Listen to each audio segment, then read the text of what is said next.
लोगों को बताया जाए। आज की गूगल बैठक में आप सभी का स्वागत है। हम बड़े खुशी के साथ आपको बताना चाह रहे हैं कि सरदेव भंते जी के मार्गदर्शन में जो गूगल मीट चल रही है, आज अपना एक मुकाम हासिल कर रही है कि लगातार व्यवस्था निर्माण के विभिन्न विषयों को लेकर आपके बीच में निरंतर विचारों की श्रृंखला जारी है। और खुशी की बात यह है कि सभी लोग बड़े उत्साह के साथ इस गूगल मीट का इंतजार करते हैं, जुड़ते हैं और इसका लाभ लेते हैं। असल में गूगल मीट एक वर्कशॉप है, कार्यशाला है। हम सब लोग समय समय पर जुड़कर एक दूसरे से सीखने सिखाने की प्रक्रिया में भागीदार करते हैं। आज का जो बहुत सुंदर विषय बीआरसी की तरफ से रखा गया है, विषय है कि धम्म स्थापित हो, इसके लिए अपने प्रयास कहाँ से प्रारंभ करें और कैसे। इसमें कोई भी बात ऐसी नहीं है जिसे आप नहीं जानते। निश्चित रूप से सभी वो विषय है जो आप सबके लिए बेहद जरूरी है, हमारे लिए जरूरी है। बस बीआरसी का आशय यह है कि उन सब विषय वस्तुओं को जो हम सब के लिए बहुत जरूरी है, उनको एक व्यवस्थित क्रम में उसकी प्रासंगिकता को देखते हुए रखा जाए, चर्चा की जाए। चूंकि लंबे अरसे से हम देख रहे हैं कि धर्म पर जो चर्चा चल रही है वो बहुत गूढ़ ज्ञान वाली चर्चा है, जिसकी आम व्यक्ति को जरूरत है वो उससे दूर रह जाता है। धर्म का जिस आम व्यक्ति से सरोकार होना चाहिए वो इन चर्चाओं में कहीं उसको छू नहीं पाता। तो बीआरसी प्राय ये कोशिश कर रही है कि धर्म के विषय को इतना व्यवहारिक बनाया जाए ताकि आम व्यक्ति के काम आने वाली चीज उसमें हो। भले ही वो कितनी गूढ़ ज्ञान की बातें हैं, लेकिन कुछ सरल करके वो किस तरह एक आम व्यक्ति के लिए लाभकारी है, कैसे कल्याणकारी है, उन तमाम विषयों को यहाँ रखा जाता है। आज का भी विषय उसी श्रृंखला का है, जिसमें ये कोशिश की गई है कि धम्म स्थापित हो, इसके लिए अपने प्रयास कहाँ से हो। निसंदेह इससे पूर्व भी लोग धर्म की स्थापना के लिए कार्य कर रहे हैं और एक नहीं बहुत लोग काम कर रहे हैं, चाहे वो सामान्य उपासक है, भिक्षु है, भिक्षुनी है, सामनेर है। बहुत बड़ी श्रृंखला में धर्म के प्रचार प्रसार और स्थापना के लिए कार्य कर रहे हैं। लेकिन यहाँ जो विषय है वो है धम्म स्थापित हो। मैं आपको बड़े भरोसे के साथ ये बात बता रहा हूँ। ये सभी चीजें वैसे तो हमारे संज्ञान में पहले से ही थी, लेकिन शब्दों का हिज्जे हिज्जे करके कैसे अर्थ निकाला जाए, एक एक शब्द को कितना बारीकी से समझा जाए और वो समझ आम व्यक्ति तक कैसे पहुंचे, ये काम बीआरसी सरदेव भंते जी के सानिध्य में कर रहे हैं। अभी हम सभी लोग धर्म की स्थापना से पूर्व धर्म के प्रचार प्रसार जैसे शब्दों को बहुत ज्यादा सुन रहे थे। धर्म का प्रचार कैसे हो, धर्म का प्रसार कैसे हो। तो प्रचार और प्रसार ये दो शब्द बहुत प्रचलित थे। जब भी कोई धर्म की गतिविधियों को लेकर आयोजन होते थे, मैंने व्यक्तिगत रूप से देखा, यहाँ बड़े पैमाने पर, चाहे वो हमारे सम्मानित वक्ता थे, चाहे आदरणीय और सम्मानीय भिक्षु थे, या और भी धर्म के जानकार थे, वो धर्म के प्रचार और प्रसार को अपनी प्रमुख भूमिका में रखते थे। लेकिन धर्म की स्थापना या धर्म कैसे स्थापित हो, ये सब जब से बीआरसी व्यवस्था निर्माण के विषयों पर चर्चा कर रही है, तब से ये शब्द गहनता के साथ विचार विमर्श के लिए हमारे बीच में है। तो हम कोशिश करते हैं कि पहले हम स्थापित हो, इसका आशय क्या है, ये बात हमारे सबकी ठीक से समझ में आनी चाहिए। क्योंकि बड़े अरसे के बाद हम धर्म को ठीक से समझ पाने की कोशिश कर रहे हैं। जब से सरदेव भंते जी ने धर्म का व्यवहारीकरण किया है, सरलीकरण किया है, हम सब लोग ठीक से इस बात को समझने लगे। और ये क्यों जरूरी हुआ? क्योंकि भंते जी ने कहा कि हम एक स्थापित व्यवस्था के साथ, जो एक स्थापित व्यवस्था है, हम वहां से निकलकर कहीं अपनी मौलिक व्यवस्था में आ रहे हैं, और हमें उसके खिलाफ तो नहीं कह सकते, हमें उसके समानांतर एक व्यवस्था खड़ी करनी है। तो एक स्थापित व्यवस्था है जो पूर्णतः स्थापित है, और वहां से हमें हटना है, या वहां से अलग हटकर हमें अपनी स्थापित व्यवस्था करनी है। तो बहुत छोटी छोटी बातों को भी बहुत गंभीरता से समझना पड़ेगा।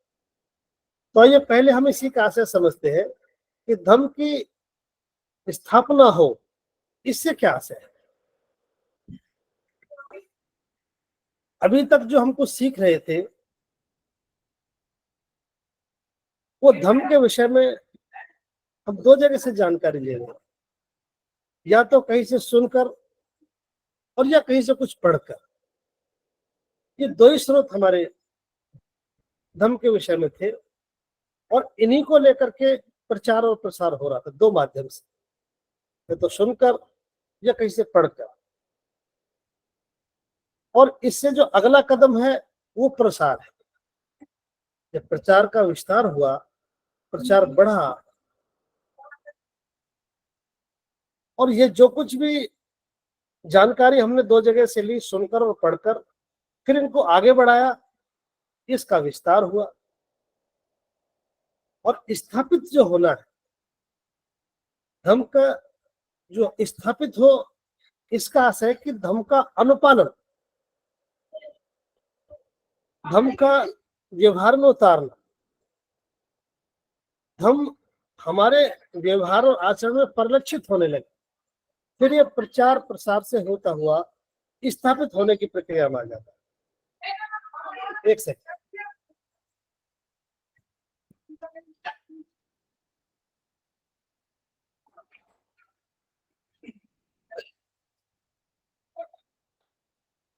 तो प्रचार प्रसार से जब आगे बढ़कर सुनकर पढ़कर जो हमने जाना, प्रचार और प्रसार हुआ, या तो जानकारियां ली या जानकारियां दी, ये प्रचार है। और इसका और विस्तार होना, ये इसका प्रसार है। और प्रसार से आगे धर्म का अनुपालन कर लेना, फिर वो हमारे आचरण में परिलक्षित होने लगे, ये धर्म का स्थापित होना है। तो अभी तक जो हम सब कुछ देख रहे थे,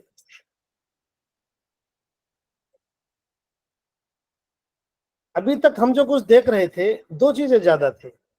एक तो धर्म के बारे में बताना, और एक धर्म के बारे में जानना, चर्चा करना।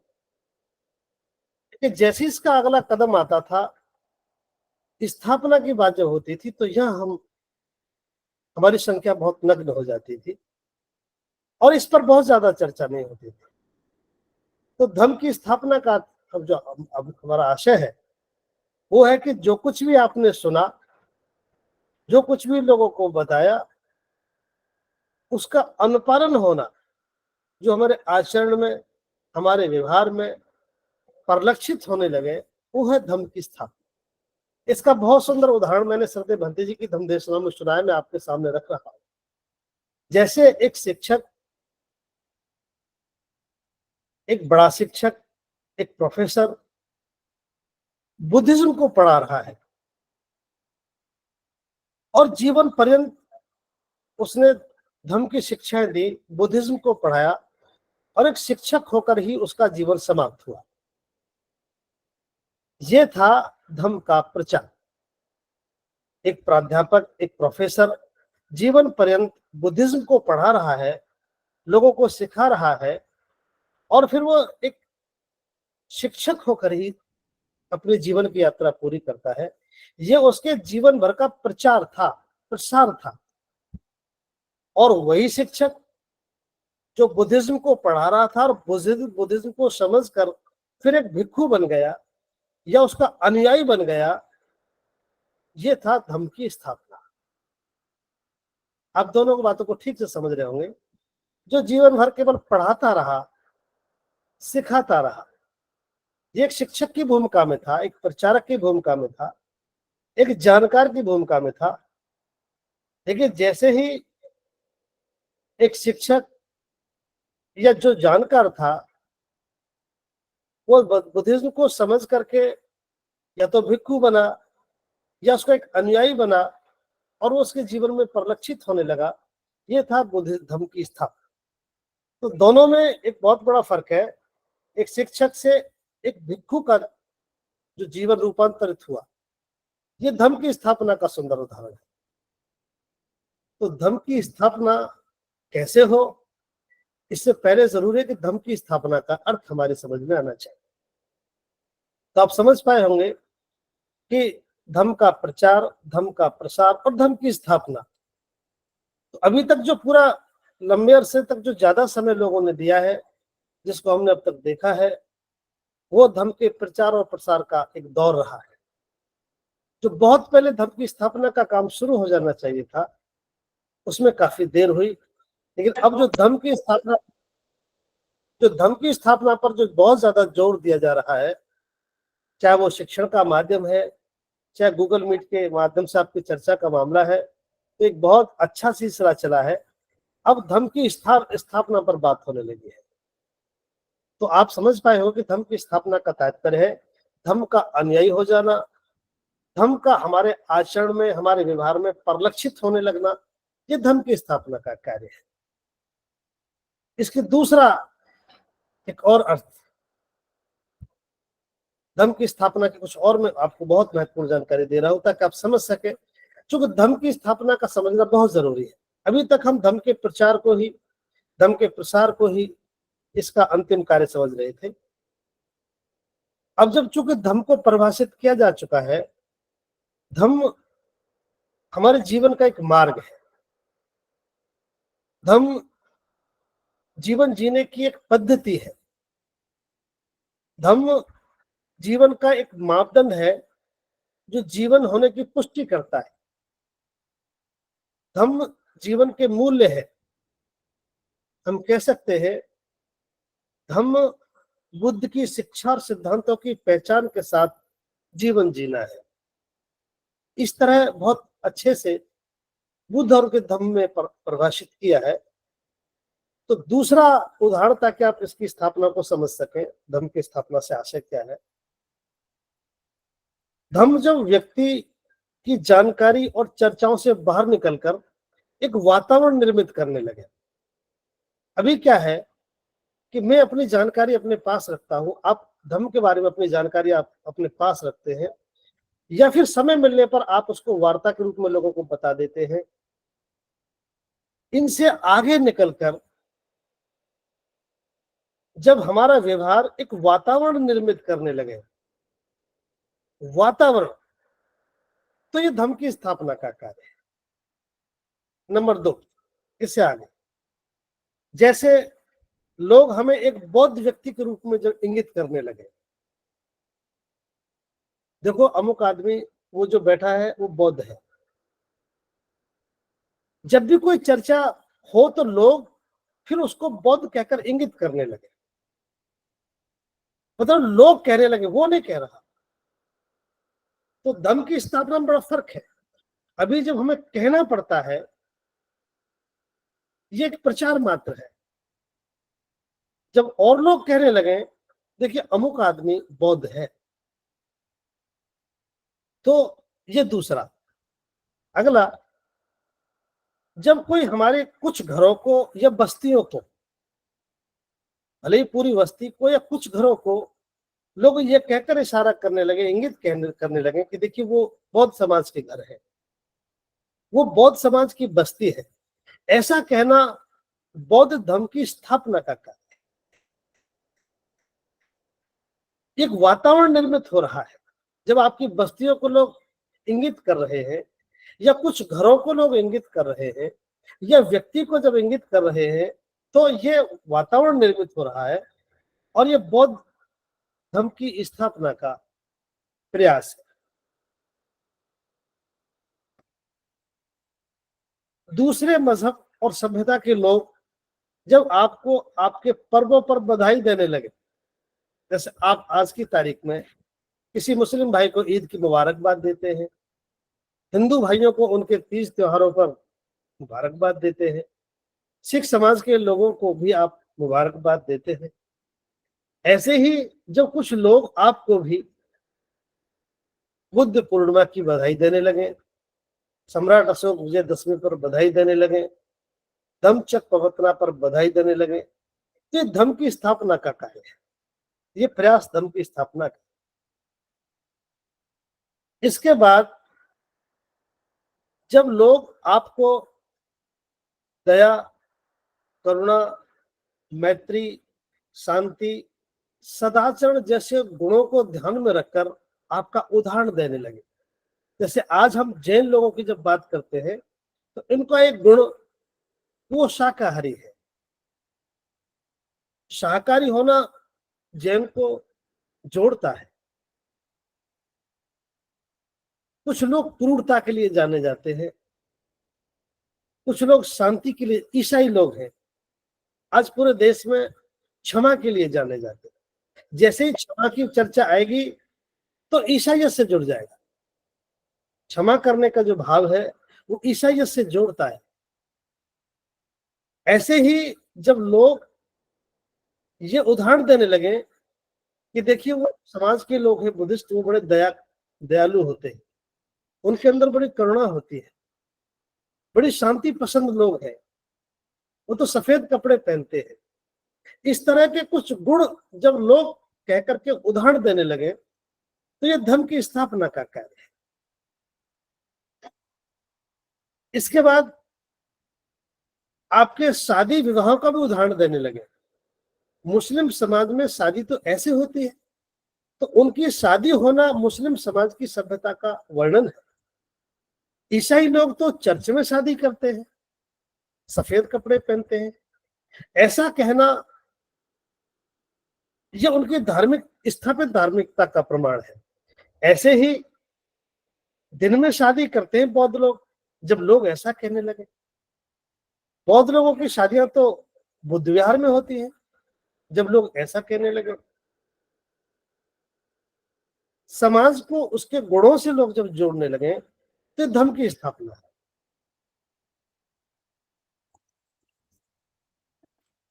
दूसरी बात जो बहुत महत्वपूर्ण है,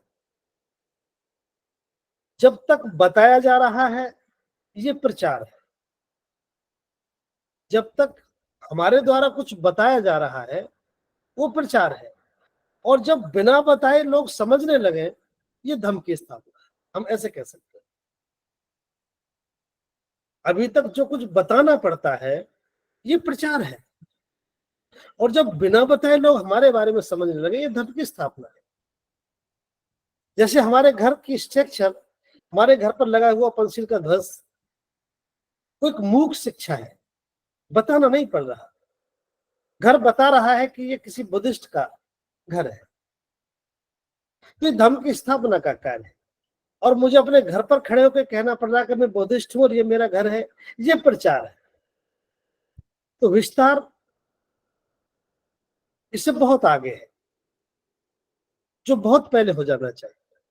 तो दो बात अगर समझ रहे हैं कि जो बताना पड़ रहा है वो प्रचार है, और जो हमें कुछ भी नहीं कहना पड़ रहा, जो हमें देखकर लोग समझ रहे हैं, ये धर्म की स्थापना है। ये था अब तक धर्म की स्थापना का आशय, जो दोनों तरह से हमने बताने का आपको प्रयास किया। मैं एक बार पुनरावृत्ति कर देता हूं।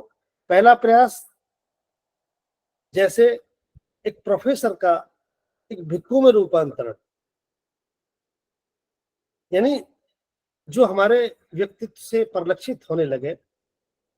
और दूसरा था एक वातावरण निर्मित होने लगे, चाहे वो हमें बौद्ध कहकर लोग बताने लगे, या हमारी बस्तियों को लोग इंगित करने लगे, या फिर हमारे संस्कारों की उदाहरण देने लगे कि ये संस्कार तो बौद्ध लोगों में होते हैं, या बौद्ध धर्म के गुणों के आधार पर लोग हमारा एग्जाम्पल देने लगे, तो ये धर्म का विस्तार है, स्थापना है। तो धर्म के स्थापना का जो आशय है कि कैसे धर्म स्थापित हो, पहले ये अगर समझ में आ जाए तो फिर हमारे प्रयास भी, हम कहां से प्रारंभ करें फिर ये गलत जाएगा।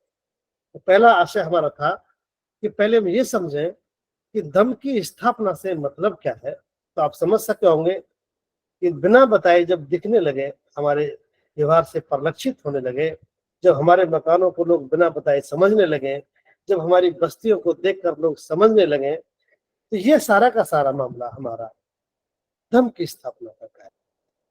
जब ये बात हमारी समझ में आ गई कि धम्म की स्थापना का आशय क्या है, तो फिर दूसरा कार्य है जो बहुत महत्वपूर्ण है, वो है कि इसके प्रयास हम कहां से शुरू करें। अभी तक हम देख पा रहे हैं, मैं बीआरसी के एक महत्वपूर्ण मंच से ये बात आपसे कह रहा हूं, निसंदेह धर्म के प्रचार और प्रसार के बड़े पैमाने पर प्रयास किए जा रहे हैं। भिक्षु भी बड़े पैमाने पर प्रयास कर रहे हैं, धार्मिक संगठन भी प्रयास कर रहे हैं, और व्यक्तिगत रूप से भी जिनकी इच्छा है लोग वो भी काम कर रहे हैं। उनका सबका काम बड़ा सराहनीय है। लेकिन एक दुखद परिणाम ये है कि इतने सारे काम करने के बाद हम परम श्रद्धेय बाबा साहब डॉक्टर अम्बेडकर के 68 वर्ष गुजर जाने के बाद हम अभी शून्य पर ही खड़े हैं।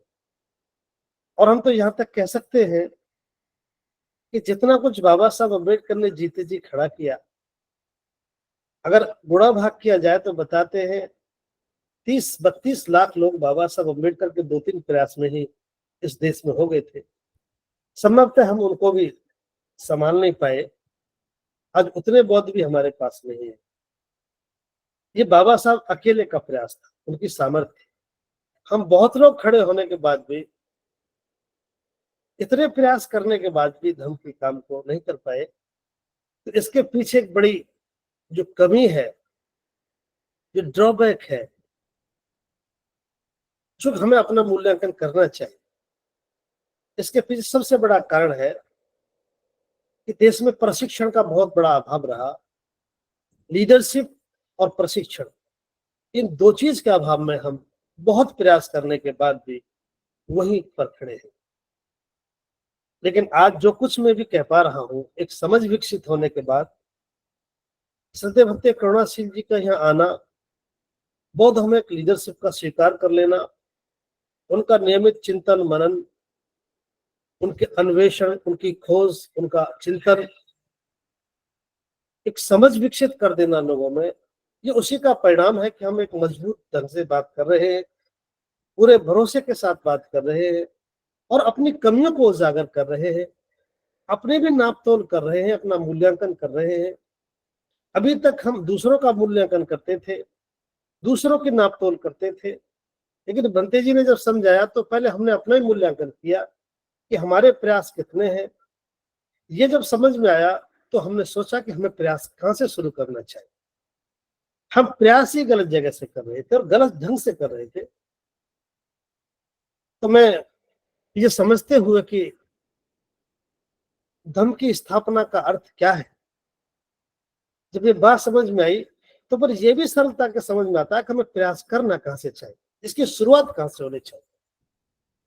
मुझे बड़े तकलीफ के साथ बताना पड़ रहा है आप सबको, आप इसको अजीब सा महसूस करेंगे।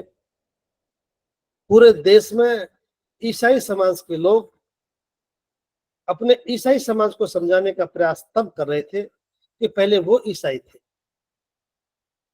ऐसे ही सिख समाज के समझाने वाले लोग सिख समाज का मार्गदर्शन तब कर रहे थे, पहले वो सिख थे। लेकिन बुद्धिज्म में एक बड़ी विडंबना ये रही कि अबौद्ध लोग बौद्धों का मार्गदर्शन कर रहे हैं, हिंदू रहकर बुद्धिज्म के बारे में बता रहे हैं, हिंदू बने रहकर बौद्धों के बारे में उनका मार्गदर्शन कर रहे हैं। क्या ये विडंबना नहीं? मैं भी साहस तब आपके सामने कर पा रहा हूं जब मैंने वो तमाम पात्रताएं इकट्ठा करने की कोशिश की, उन कमियों को समझने का प्रयास किया, उन कमियों पर विराम लगाया, और उसके बाद एक प्रशिक्षण से गुजरा। फिर प्रशिक्षण में पाने के बाद अनुमति मिली कि मैं ये बात कह सकूं, वरना तो ठीक ऐसे ही था जैसे बीड़ी पीने वाला बीड़ी न पीने के लिए शिक्षा दे रहा हो। हमारे बुद्धिज्म की जो सबसे बड़ी दिक्कत रही अभी तक वो यही थी एक बड़े पैमाने पर अबौध बनकर हिंदू बने रहकर बुद्धिज्म के बारे में सिखा रहे हैं, और ये इसका बड़ा घातक परिणाम रहा। तो आइए अब हम ये प्रयास करें कि इतना सुंदर प्रयास और इतना सरल धर्म को इतना क्लिष्ट बना दिया, अरुचिकर बना दिया, इसका हरा भरापन खत्म कर दिया, दुनिया की सबसे सुंदर विरासत को उजाड़ दिया, लोग इससे विमुख हो गए। ये तो तथागत की अनुकंपा है कि श्रद्धेय भंते करुणाशील जी का आगमन हुआ। उन्होंने बाबा साहब डॉक्टर अम्बेडकर को ठीक से समझा, धर्म की जड़ों को ठीक से समझा और इसको हरा भरा करने का पूरा प्रयास किया। प्रशिक्षण देकर कुछ महत्वपूर्ण कार्यकर्ता खड़े किए और फिर सरलता के साथ लोगों के बीच में जाकर समझाना शुरू किया। तो आइए अब हम ये कोशिश कि धर्म की स्थापना कैसे हो, इसका प्रयास कहां से शुरू करें। तो मैं पहली बात आपको बता रहा हूं, पहला प्रयास इसका हमें स्वयं से करना था। धर्म की स्थापना का पहला प्रयास अगर मैं कर रहा हूं तो मुझसे ही शुरू होना चाहिए था। क्योंकि दुखद बात यह रही कि धर्म के प्रचार का कार्य, धर्म के प्रसार का कार्य और स्थापना तक कभी पहुंचा भी नहीं।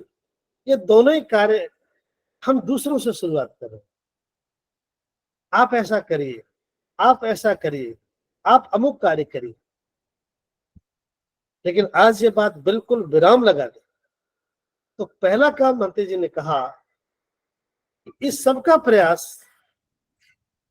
स्वयं से करना है। और कैसे करना है? तो एक बात तो ये ध्यान रखें, ये धम्मभूमि शेष जीवन का आंदोलन ही है जो कह रहा है कि पहला प्रयास स्वयं से करें। तो आइए धर्म की स्थापना में पहला प्रयास अब तक जो था वो ये था कि आप ऐसा करें, आप ऐसा करें, आप ऐसा करें। लेकिन ये पहला आंदोलन है जो अपना मूल्यांकन करते हुए कह रहा है कि धर्म की स्थापना कार्य हम पहले शुरू करें, पहले मैं स्वयं से शुरू करूं। और स्वयं से शुरू करने का मतलब है तमाम बाधाओं से, तमाम दिक्कतों से, उन तमाम चीजों से मुक्त होना जिससे मुक्त होना ही चाहिए। तो पहला काम था अपने आप से शुरुआत करना। और कैसे शुरुआत करना, आप ये देखेंगे कि भंते जी ने कितनी सरलता के साथ जो बड़ा गूढ़ ज्ञान बना के रखा, जो ऐसा लगा कि इसे तो अमुक आदमी ही कर सकता है। धम्म इतने सरलता का मार्ग है, अनुपालन का मार्ग है, ये आज हमारी समझ में आया। तो पहला काम था जो मुझे स्वयं से शुरू करना था। पहला काम, यदि मैं धर्म की स्थापना करना चाहता हूं तो पहले मुझे स्वीकार करना चाहिए कि मैं, मेरे मार्गदर्शक महाकारुणिक बुद्ध है।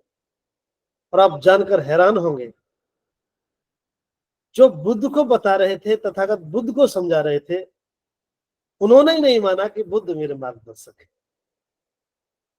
भले ये बात आपको थोड़ी कठोर लग रही होगी, लेकिन सत्य यही है। जो बुद्ध को समझा रहे थे, आज उन्हीं के सामने एक प्रश्न खड़ा हो गया कि क्या आप बुद्ध को अपना मार्गदर्शक स्वीकार करते हैं? तो आइए, ये मैं वो सारी बात बता रहा हूं, शुरू से शुरुआत। पहला काम है मैं अपने से शुरुआत करूं, मेरे मार्गदर्शक महाकारुणिक बुद्ध, पहला कार्य। नंबर 2, मैं महाकारुणिक बुद्ध का अनुयायी हूं, तो मेरा नाम भी अपनी सभ्यता का होना चाहिए। आप जानकर हैरान होंगे, भारत में तमाम धार्मिक संगठनों के प्रमुख जो धर्म के विस्तार के काम में लगे हैं, अभी क्या बदला है वो तो बड़ी बात है। आप नाम के बारे में सोचेंगे तो बहुत अधिकांश ऐसे केस मिल जाएंगे जहां जाति झलकती है, जाति के शीर्षक झलकते हैं। आप समझ सकते हैं कि तमाम धार्मिक प्रमुख संगठनों के नाम भी न बदले हो और धर्म का विस्तार का कार्य कर रहे हो, ये अपने आप में बड़ी अतिशयोक्ति है। तो पहला काम है महाकारुणिक बुद्ध को अपना मार्गदर्शक मानना। दूसरा है अपना नाम, अपनी सभ्यता का, और तीसरा है अपना अभिवादन। ये ठीक उसी तरह है जैसे एक मुस्लिम समाज का व्यक्ति, उसका अपना एक अलग मार्गदर्शक है, उसका अलग अपना नाम है, उसका अलग एक अभिवादन है, उसके पास कहने के लिए अपने धार्मिकता का एक सिंबल है, उसके अपने संस्कार हैं, उसके अपने पर्व हैं, उसकी अपनी नियमित पूजा पाठ अर्चना है। कुल मिलाकर उसका अपना सब कुछ पृथक है, किसी से समानांतर नहीं है। अभी हमारे पास जो दुखद बात वो ये है कि हमारे पास अपना कुछ है नहीं, दूसरा कुछ छोड़ा नहीं, इसलिए धर्म की स्थापना का कार्य नहीं हो सका। एक दुर्घटना कहिए या धर्म के साथ एक खिलवाड़ कहिए, यह बिल्कुल एक स्पष्ट अंतर रेखा है। जैसे एक मुस्लिम भाई का, एक सिख समाज के भाई का, एक ईसाई का अपना एक मार्गदर्शक है, अपना एक नाम है, नाम की एक पहचान है, उसका एक अभिवादन है, उसके अपने पर्व हैं, उसके अपने संस्कार हैं, उसकी अपनी स्तुति वंदना का एक कार्यक्रम है, अपनी भाषा, उसकी अपनी शब्दावली, उसकी जीवन शैली, उसके आयोजन, उसके पहनावे ठीक अपने हैं। ऐसे ही आज हमें यह शुरुआत स्वयं से करनी है। ये धम्मभूमि का बेहतरीन प्रयास है भारत में, मैं कह सकता हूँ। ये श्रद्धेय भंते जी ने बहुत गंभीरता से इस बात को लिया कि 68 वर्ष में जो बदलना चाहिए था उसकी तो शुरुआत ही नहीं हुई। जिनके नाम नहीं बदले, जिन्होंने अपना मार्गदर्शक स्वीकार नहीं किया, जिनके अभिवादन नहीं बदले, तो बाकी तो सब सारी की सारी संभावनाएं करना निरर्थक है। तो आइए पहली शुरुआत स्वयं से, और शुरुआत भी इस तरह जैसे एक मुस्लिम भाई, जैसे एक सिख व्यवस्था का भाई, जैसे एक ईसाई व्यवस्था का आदमी, जिनके अपने मार्गदर्शक हैं, पुराने से कोई ताल्लुक नहीं, अगले में कोई कोर कसर नहीं, एकदम सुस्पष्ट अंतर रेखा होनी चाहिए, ताकि लोग पहले हम लोगों के लिए एक उदाहरण बन सके, उसके बाद फिर हमारा दूसरा काम शुरू होता है। तो आइए पहली शुरुआत, धर्म की स्थापना का पहला कार्य कहां से शुरू हो, उसका पहला काम है स्वयं से शुरू करना। और ये गलती हमसे बहुत बड़े, लगभग कह सकते हैं कि 68 वर्षों से ये गलती हमारे साथ हो। तो पहला काम, मैं एक महत्वपूर्ण मंच के माध्यम से, जो बीआरसी के बहुत महत्वपूर्ण कार्य है, तो पहला काम जैसा मैंने आपके सामने रखा, अपनी शुरुआत स्वयं से। और स्वयं से करने का मतलब जैसा कहा है, जैसा मापदंड है वैसा ही होगा। अपनी भाषा, अपनी शब्दावली, जीवन शैली, आयोजन, पहनावे, सब कुछ अपना। और यही वो प्रयास है जो धर्म को स्थापित करता है। आप समझ सकते हैं, यह नहीं, न कोई बड़े धर्म ग्रंथ का उदाहरण है, न बड़े किसी संबोधन की आवश्यकता है, न यह कहीं शोर शराबे की जरूरत है। सिर्फ अपने आप को, स्वयं को इन मापदंडों के साथ तैयार करना है, अपने आप को खड़ा करना है। और हैरान है हम कि पूरे देश में ये काम एक लंबे अरसे से नहीं हो सका। हम दूसरों को खड़ा करने के प्रयास करते रहे, दूसरों को सिखाने का काम करते रहे, और हम उससे वंचित रहे। तो ये बहुत हमारी कमजोरी जो श्रद्धेय भक्ति जी ने पकड़ी, एक खोज का विषय है। आइए, तो पहला कार्य है धर्म की स्थापना का कार्य करना है। तो कहीं दूसरों के साथ नहीं, दूसरों से नहीं, पहला काम अपने आप से, पहला प्रयास स्वयं से। कहां से करेंगे? स्वयं से करें। दूसरा, तो पहला हमारा शीर्षक था धर्म की स्थापना से उसका आशय क्या हुआ, इसका प्रयास कहां से करें? तो पहला प्रयास स्वयं से करें। और कैसे करें, क्या क्या प्रयास करने, मैंने आपके सामने रखा। अपना मार्गदर्शक, अपना नाम, अपना अभिवादन, अपना संस्कार, अपने पर्व, सब कुछ अपना। कोई घालमेल नहीं, कोई किसी तरह की आसक्ति नहीं, सुस्पष्ट हमारा जीवन होना चाहिए, ताकि हम लोगों के सामने एक उदाहरण बनकर खड़े हो सके और लोग फिर हमारा अनुकरण करें, ऐसा हम उम्मीद करते हैं। दूसरा प्रयास अभी कहां से शुरू करें? दूसरा प्रयास है अपने परिवार से। हम देख रहे हैं कि छोटी सी कोई पुस्तक पढ़ लेने के बाद या किसी अच्छे व्यक्ति के द्वारा कुछ बात सीख लेने के बाद हम तत्काल प्रभाव से बाहर निकल पड़ते हैं धार्मिकता सिखाने के लिए। लेकिन आज हम देख पा रहे हैं कि इस पर पूर्ण विराम है, कहीं बाहर नहीं निकलना। पहला प्रयास स्वयं से और दूसरा प्रयास परिवार से। परिवार से आशय ये है कि जब हम इस बात को स्वीकार कर लें, अच्छे से स्वीकार कर लें, मान लें, तो फिर परिवार हमारे साथ खड़ा हो जाए। ये हमारी उपलब्धि है। बुद्ध के मार्ग पर, धम्म के मार्ग पर परिवार हमारा खड़ा हो जाए, सहयोगी की भूमिका में खड़ा हो जाए, अनुपालन की भूमिका में खड़ा हो जाए, और हम कह सकते हैं पूरे भरोसे के साथ बौद्ध समाज के निर्माण की प्रक्रिया यहीं से शुरू होती है। बौद्ध समाज के निर्माण की प्रक्रिया यहीं से शुरू होती है। यही समाज की सबसे छोटी इकाई है। जैसे मकान के निर्माण में सबसे छोटी इकाई ईंट है, पहले ईंट का निर्माण करते हैं और फिर मकान का निर्माण होता है। तो पहला काम यही, हम स्वयं। फिर दूसरा प्रयास, हमने परिवार को भरोसे में लिया, परिवार साथ खड़ा हुआ, और यही हमारे बौद्ध समाज के निर्माण की प्रक्रिया। हम कह सकते हैं धम्म की स्थापना का कार्य इससे बेहतर और कोई नहीं है। यही सच्चे अर्थों में धम्म की स्थापना का सही और सरल मार्ग है, जो अब तक बहुत संगठनों से, बहुत लोगों से दूर रहा। ये जानमान कर दूर रहा या भूलवश रहा, ये विषय अलग है, लेकिन निश्चित रूप से ये दोनों ही प्रयास हमसे नहीं हो सके और धम्म की स्थापना का कार्य हमसे बहुत दूर रहा।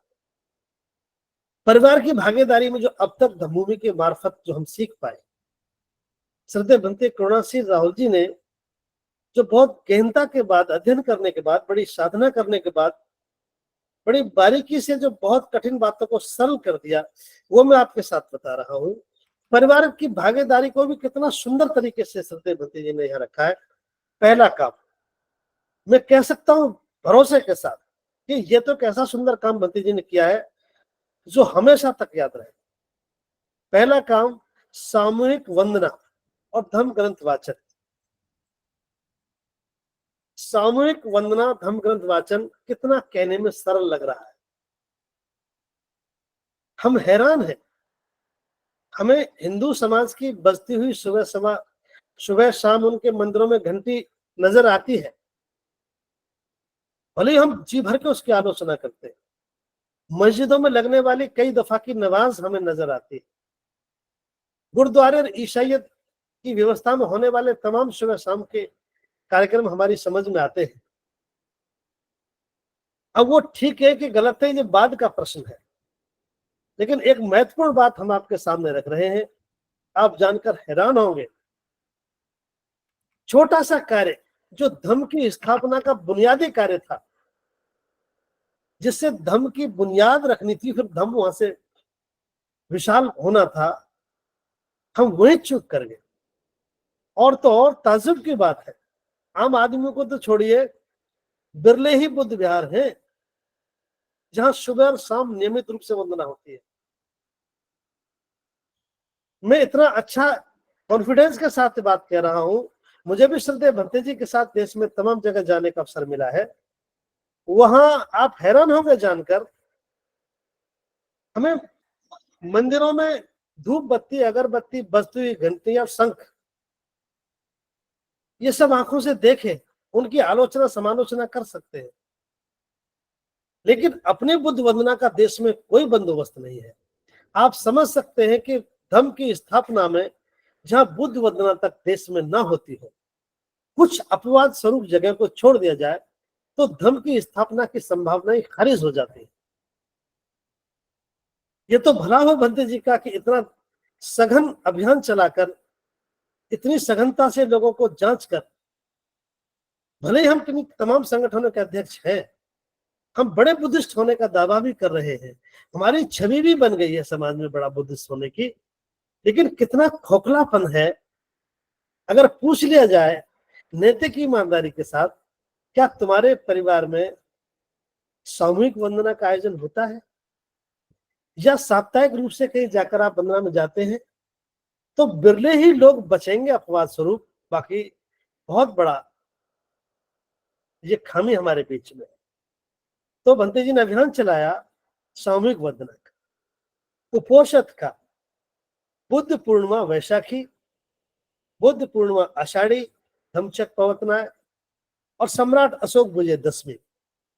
ये चीजें संत भंते जी ने स्थापित की है और आह्वान किया है कि कम से कम आम जनता इसमें भागीदार बने या ना बने, लेकिन कार्यकर्ता जो देश को दिशा देने का काम कर रहे हैं, जो सिखा रहे हैं, उनका तो नापतोल होनी ही चाहिए। ये सारे मापदंड पहले वहीं से शुरू हुए। इतना सुंदर प्रयास, धम्मभूमि में भी तमाम लोग जो काम कर रहे हैं वो भी विवश हैं सोचने के लिए, उनका भी मूल्यांकन हो रहा है। तो ये 5 बातें समाज की भागीदारी की। और दूसरा अक्षर,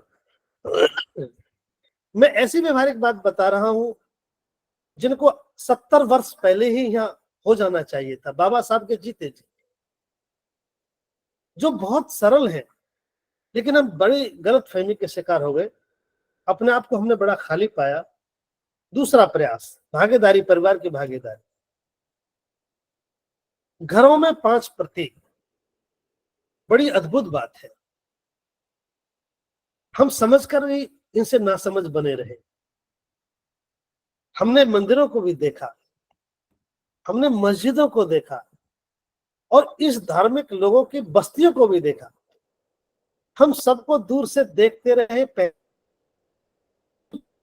समझ में आई, प्रतीक समझ में आए, सब कुछ हमारी समझ में आए। हम उनका पोस्टमार्टम भी करते रहे, कौन अच्छा और कौन खराब है, लेकिन अपना मूल्यांकन करने से हम चूके। क्या हमारे अपनी कोई पहचान में प्रतीक घरों में नहीं होने चाहिए थे? ये तो संत भंते जी ने कहा कि बाबा साहब अम्बेडकर ने ऐसा कहा है। बुद्ध और उनके धम्म की स्थापना का उन्होंने फाउंडेशन माना है। तब भंते जी ने कहा कि बौद्धों के भी अपने घरों में 5 प्रतीक होने चाहिए। जब हम मुस्लिमों के घरों और बस्तियों को पहचान लेते हैं देख करके, हम सिख समाज की बस्ती और धार्मिक स्थलों को पहचान लेते हैं देख करके, उन्हें बताना नहीं पड़ता, वो स्थापित सभ्यता है, वो स्थापित व्यवस्था है। तो आज जब भंते जी ने कहा पहला काम 5 प्रतीक हमारे घरों में होने चाहिए, ये धम्म की स्थापना का बहुत ही सार्थक प्रयास है और बहुत सरल है, जिसको हम चूके। पहला काम हमारे 5 प्रतीकों में, जैसे हमारे घर में एक उपयुक्त जगह पर तथागत का चित्र हो, बुद्ध और का धम्म ग्रंथ जो हमारा मानक ग्रंथ है वो हमारे पास मौजूद हो, अशोक की लाट या पीपल का पत्ता जो प्रतीक हमारे घरों में हो, धम्म चक्र जो हमारे घर के दरवाजे पर हो, धम्म ध्वज जो हमारे घर पर लगा हो। ये 5 प्रतीक जब हमारे घरों पर होंगे, घर के बाहर, घर के अंदर और घर के ऊपर, तो क्या कहना पड़ेगा आपको कि आप किस मजहब के आदमी हैं, आप कौन लोग हैं? अभी 68-70 साल के बाद ये हमें छाती में हाथ मारकर कहना पड़ता है मैं तो बौद्ध हूं साहब। नाम है लक्ष्मी नारायण, नाम है राम प्रसाद, नाम है घनश्याम सिंह, नाम है रामधन, और कह रहे कि मैं बौद्ध। हम बहुत बड़े मुगालते में रहे। धर्म की स्थापना का झूठा कार्य होता रहा। भंते जी ने तो देशना में कहा कि देश में झूठा आंदोलन है, धर्म का बहुत खोखला आंदोलन, हल्का आंदोलन है, चूंकि उन लोगों के हाथ में है जो खुद अबौद्ध है। आज हमें इसका खुद का एक पोस्टमार्टम करना ही होगा, हमें अपनी कमियों को उजागर करना ही होगा, उनको समझना होगा, ताकि जो बाबा साहब अम्बेडकर की इच्छा हम बहुत दिनों तक पूरी नहीं कर पाए, हमें उन तमाम दिक्कतों को समझ करके उनका अंत करना ही होगा। और ये धम्मभूमि का जो आंदोलन है ये उन्हीं का निदान कर रहा है। तो परिवार की भागीदारी 2 तरह से बताई भंते जी ने।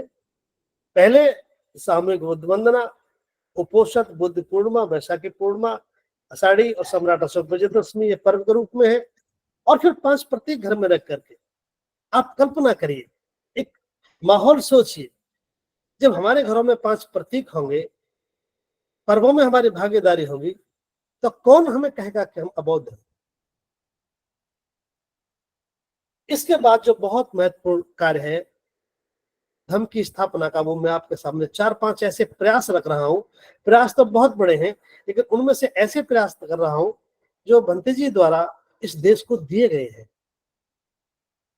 उन प्रयासों में आपकी भागीदारी, अपने आप को आप खड़ा करके देखिए कि कितने महत्वपूर्ण प्रयास हैं, जो काश ये हो जाते तो हमें कब तक, हम तो अब लगभग दूसरी और तीसरी पीढ़ी आगे का काम कर रहे होते, लेकिन हम तो बहुत पीछे। पहला काम, एक बार जीवन में परिव्राजक की अनुभूति हमें करनी ही चाहिए। ये हमें भंते जी का सानिध्य पाकर ऐसी अनुभूति हुई। ये बौद्ध परंपरा रही है। एक बार जीवन में जीवन धारण करके एक भिक्षु के जीवन की अनुभूति, धर्म को समझने का कार्य हमें निश्चित रूप से करना ही चाहिए, और अपने आप को अपने गौरवशाली समझे ऐसा करके। क्योंकि श्रद्धेय भंते जी ने जब से कहा, हम तो अपने आप को धन्य समझते हैं कि अवसर हमें मिला, वरना हम तो बड़े संकोच में थे, जीवन जैसी चीज जीवन में कभी सोची नहीं। लेकिन आज तो पहला काम, जीवन में एक बार जब भी अवसर मिले, ये परंपरा हमारे देश में दोबारा श्रद्धेय भंते जी ने शुरू कर दी। नंबर 2, भिक्षुओं को भोजन दान और धर्म देशना के लिए हमें नियमित रूप से आमंत्रण देते रहना चाहिए, चाहे तो सामूहिक रूप से बस्ती में या धर्म देशनाओं के लिए। क्योंकि श्रद्धेय भंते जी ने जब से धर्म देशनाओं का दौर शुरू किया है, हम तो पहली बार समझ पाए कि भिक्षु होता किस लिए है, देश और दुनिया में भिक्षु की जरूरत क्या है, ये पहली बार समझ में आया। अभी तक तो भिक्षु जो उपहासजनक स्थिति में चले गए थे। वैसे तो भंते जी ने बड़ी मजबूत बात कही है, अभी तो भारत में ये समझ में नहीं आता कि भिक्षु बने किस लिए है, भिक्षुओं का भिक्षु बनने का मकसद क्या है।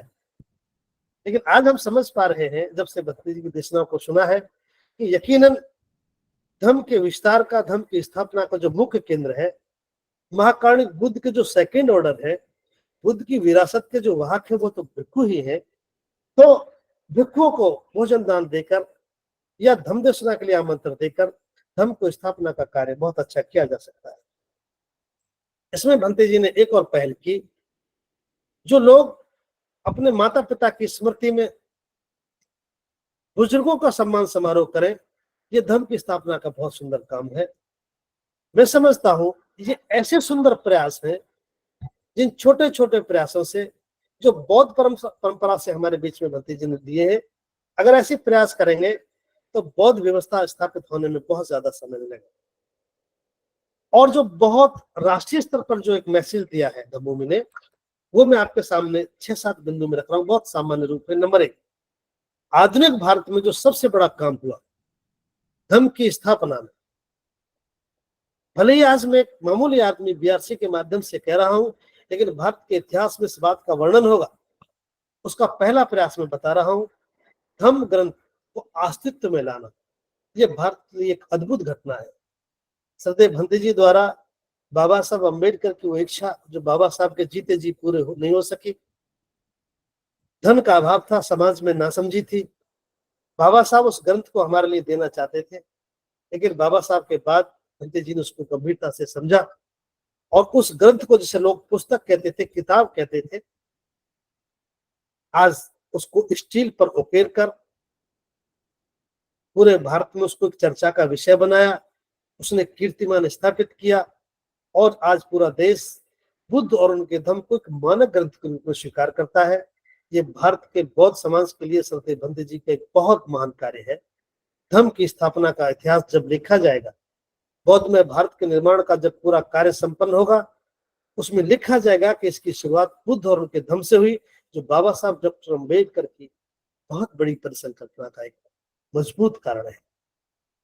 दूसरा काम, एक ऐसी सभ्यता जो देश से जा चुकी थी, आंशिक रूप से मिल रही थी, सामणेर पाबज्जा शिविर, जो औपचारिक मात्र थे, फिर भी हम कह सकते हैं उन तमाम सम्मानित भिक्षुओं को कोटि कोटि नमन वंदन, जो आज तक इस चीवर की परंपरा को किसी भी स्थिति में उन्होंने बना के रखा। लेकिन आज श्रद्धेय भंते करुणा सिंह राव जी ने उन्हीं की इस परंपरा को आगे बढ़ाते हुए पूरे देश में स्थापित कर दिया कि बवज्जा शिविर का मतलब क्या है, सामनेर का मतलब क्या है, परवराज का मतलब क्या है। ये देश में व्यवस्था स्थापित हो गई। अब इस ये रुकने वाली नहीं है। बौद्ध में भारत करने के लिए बहुत सुंदर प्रयास है। अगला, चारकाएं और भिक्षाटन। एक लंबे अरसे के बाद जो सभ्यता विलुप्त हो रही थी, भिक्षु भी उससे बचते थे। लेकिन आज भंते जी ने पूरे देश में तमाम राज्यों में चारकाओं का जो दौर चलाया है, वो अपने आप में बहुत सुंदर है। चारका करते हुए भिक्षु बिल्कुल बुद्ध शासन की परिकल्पना का एक सुंदर प्रयास है। भिक्षाटन करके भोजन करना, चीवर में पंक्तिबद्ध अनुशासन में निकलना, ये धर्म की स्थापना का एक सुंदर प्रयास है। देश में धम्म देशनाएं देंगे। आज श्रद्धेय भंते जी पूरे देश में धम्म देशनाओं के लिए जाने जाते हैं, और यही बुद्ध की विरासत है, और यही भिक्षुओं का परम दायित्व है। भिक्षुओं के संस्कार पर पाबंदी। धम्म की बड़ी हानि हो रही थी, विनय के बड़ा खिलाफ एक कार्य था। भंते जी ने आकर के एक बहुत बड़ा निर्णय लिया। जैसे ही भंते जी की समझ विकसित हुई, भंते जी समझ सके इस बात को, तत्काल प्रभाव से संकल्पित हुए। धम्मभूमि के शेष भिक्षु संकल्पित हुए और इसका एक फरमान जारी कर दिया, जिसका पूरे देश में एक बड़ा प्रभाव गया। आज लोग समझ सके कि भिक्षु का कार्य क्या है, और इस पर पाबंदी लगी। भिक्षुओं का मान सम्मान बढ़ा और एक नया दृष्टिकोण समझ में आया। तीन चीजें: भारत का चीवर, भारत का भिक्षा पात्र और भारतीय प्रतिमा, ये धम्मभूमि के आंदोलन से जो निकली हैं, ये धम्म को स्थापित करने के लिए, पूरी दुनिया में धम्म की गरिमा को उच्च बनाने के लिए बहुत बड़े प्रयास है। मैं समझता हूँ धम्म की स्थापना के लिए प्रयास कहां से करें और कैसे करें, ये तीनों चरणबद्ध विषयों पर प्रकाश डालने का यथा सामर्थ्य प्रयास किया है, जैसा मैंने धम्मभूमि के प्रशिक्षणों से सीखा है, श्रद्धेय भंते जी के मार्गदर्शन में सीखने का अवसर मिला है। हम समझते हैं कि यदि इसी तरह के प्रयास होंगे तो निश्चित रूप से हम अपने एक मकसद में कामयाब हो सकेंगे। इसी के साथ आप सभी को नमो बुद्धाय, जय हिंद। श्रद्धेय भंते जी को